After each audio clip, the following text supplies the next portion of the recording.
और चलिए इस बीच बड़ी खबर भोपाल से। आईएएस मोहम्मद सुलेमान का वीआरएस मंजूर।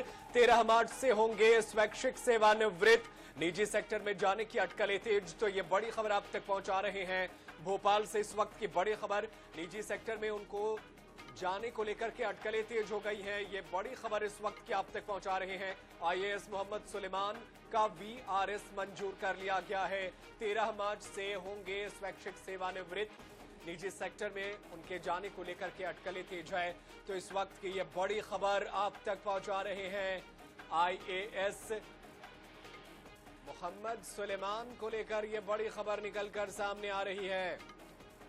मोहम्मद सुलेमान वीआरएस के लिए उन्होंने आवेदन दिया था, जिसे अब स्वीकार कर लिया गया है। तो इस वक्त की ये बड़ी खबर आप तक पहुंचा रहे हैं भोपाल से। बताया ये जा रहा है कि वो निजी सेक्टर की तरफ रुख कर सकते हैं। तो इस वक्त की ये बड़ी खबर भोपाल से अब हम आप तक पहुंचा रहे हैं। मोहम्मद सुलेमान ने वीआरएस के लिए अप्लाई किया था, जिसे मंजूर कर लिया गया है। 13 मार्च से होंगे स्वैच्छिक सेवानिवृत्त।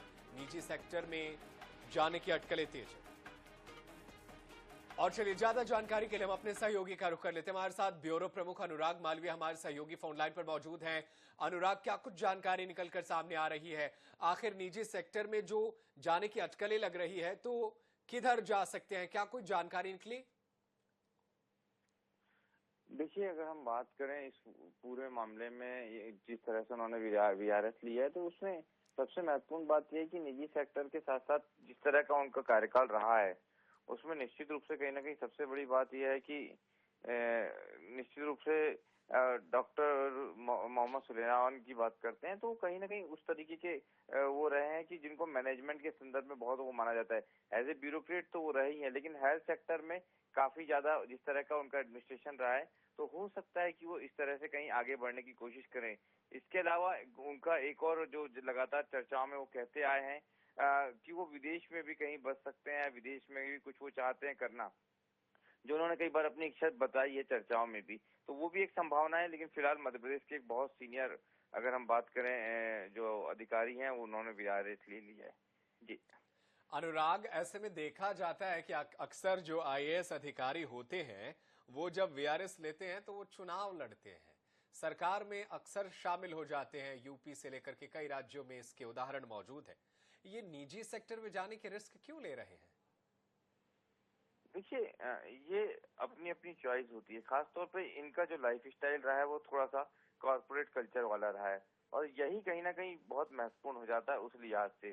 13 मार्च को जो है वो स्वैच्छिक सेवानिवृत्ति ले रहे हैं, और सबसे महत्वपूर्ण बात यह है कि दो जो मंजूरियां होनी थी वो उनके वीआरएस को लेकर हो भी गई है। केंद्रीय कार्मिक और प्रशिक्षण मंत्रालय ने उनके वीआरएस को लेकर मंजूरी दे ही दी है।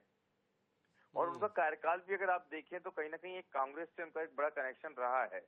तो ये निश्चित रूप से कहीं ना कहीं एक वो भी रहा उनके साथ में, हालांकि शिवराज सिंह चौहान के भी करीबी रहे और इस समय थोड़े दरकिनार वो रहे हैं।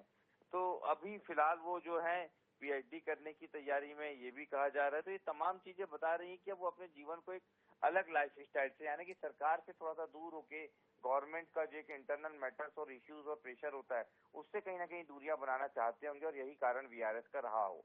जी कुल मिलाकर के अब जिंदगी में आगे कुछ बेहतर करने की कोशिश करने वाले। बहुत शुक्रिया अनुराग मालवीय, ब्यूरो प्रमुख, तमाम जानकारी हमारे दर्शकों तक पहुंचाने के लिए।